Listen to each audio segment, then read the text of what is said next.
যারা রয়েছেন তাদেরকে অনুরোধ করব যে আমাদের এখানে ঘাটতি আছে, সেই ঘাটতিটা হচ্ছে আমরা 40 আমাদের হয়তো কোনো ত্রুটির কারণে এটা কমে গেছে। আগামীতে যেন আমরা ফুললি পাই, মানে 40 জনের কি আছে, আমাদের প্রাপ্যতা আছে, এই 40 জন যেন আমরা আমাদের উপজেলা থেকে পাই, এটা আমি অনুরোধ করবো। পরবর্তীতে যেন কারো মিস না হয়। অ্যাকাউন্টে চলে গেছে, বুঝছেন না? অ্যাকাউন্টে চলে গেছে, যারা পেয়েছো এটা তোমাদের একটা দায়বদ্ধতা সরকারের পক্ষ থেকে, যে তোমাদের একটা দায়বদ্ধতা করে দিল, তোমাদের দায়িত্বটা বেড়ে তোমরা দেশের জন্য দেশটাকে তোমার বাবা মার মুখ উজ্জ্বল করো, তোমার প্রতিষ্ঠানের মুখ উজ্জ্বল করো, প্রতিষ্ঠান জন্য গর্ব করো তোমাদের নিয়ে, তোমাদের এলাকা হলে তোমাদের এই ঋণ পূরণ হবে। তোমরা কিন্তু একটা ঋণ দিলা।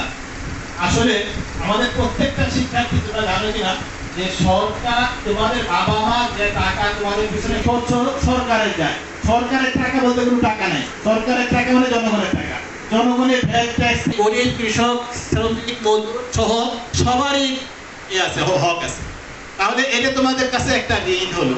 তুমি যখন এই ঋণটা পরিশোধ করতে হবে তোমাকে, তুমি খেয়াল করবা যে তোমার প্রথম কাজ হচ্ছে লেখাপড়া করা, মনোযোগ দিয়ে লেখাপড়া করবে। হ্যাঁ, লেখাপড়া করার জন্য তোমাকে সুস্থ থাকতে হবে। তার উদ্দেশ্য কি? মানুষ হওয়া, প্রতিষ্ঠিত হওয়া, গুণাবলী অর্জন করা।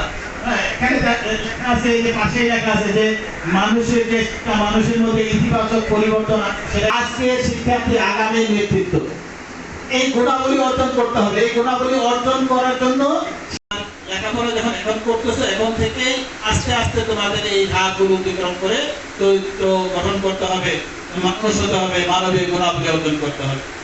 শিক্ষকদের পেশাগত দক্ষতা উন্নয়ন করে দিলেই হবে না, সেক্ষেত্রে আমাদের শিক্ষার্থীদেরকে এগিয়ে আসতে হবে, অভিভাবকদের এগিয়ে আসতে হবে।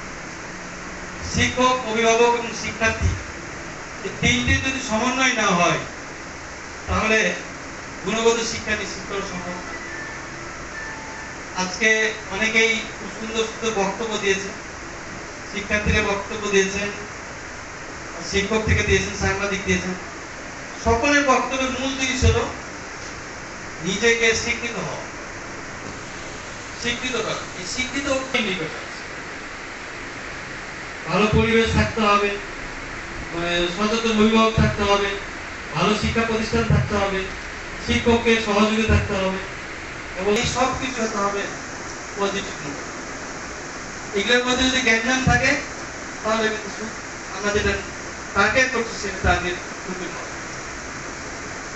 প্রিয় শিক্ষার্থী, আমি তোমাদের দৃষ্টি আকর্ষণ করছি, এই যে আজকে যে তোমরা টিবিজিএস এর যে স্টেটমেন্ট পেয়েছো, স্বীকৃতি পেয়েছো, শ্রেষ্ঠ শিক্ষার্থী হিসেবে তোমরা অর্জন করেছো, এটা অত্যন্ত আনন্দের বিষয়, তাই না?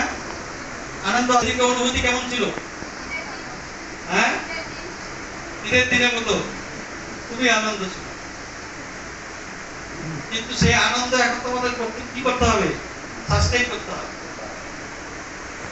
এই সাস্টেইন করতে চাইলে তোমাদেরকে পড়াশোনা